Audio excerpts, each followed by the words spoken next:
የምወዳችሁ የወላይታ ብሔረሰብና በጣም የማከብራችሁ የኢትዮጵያ ሕዝቦች እንድታቁልኝ የምፈልገው ነገር አለ። እንድታቁልኝ የምፈልገው አርቲስት አስጌ ደንዳሾ ነው። አርቲስት አስጌ ደንዳሾ እያስፈራራኝ ነው። እኔ እገላለሁ፣ እኔ እደፋለሁ ምናምን እያለ እያስፈራራኝ ነው። ትላንት አጋጣሚ የሆነ ቦታ ላይ ብቻ አሸንፎ እኛ እየተዝናናን ተገናኘንና እኔ አንተ ልጅ ከወላይታ ልጆች መሃል መግደል የሚፈልገው አንተን ነው። አንደኛ አንተን መግደል እፈልጋለሁ፣ በጣም አስከፍተኛል። አንተን መግደል እፈልጋለሁ። ለምንድን ነው እኔ መግደል የምትፈልገኝ?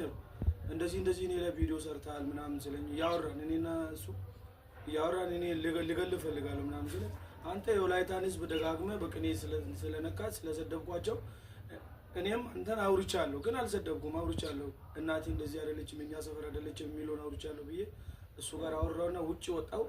ውጪ እንደወጣው ተከትሎ ወጥቶ ከልጆች ጋር ማለት ነው ጋርዶች አሉ። የወላይታ ልጆች ባሁኑ ሲጀመር የወላይታ ልጆች ባሁኑ ጋርዶች እኔ ሞቻሉ እንዲህ በድቻ ምናምን እያስጨፈርኩ ብዙ ሰው ጋር ማልተዋወቅ ሰው ቢሆን አስገድሎኛል።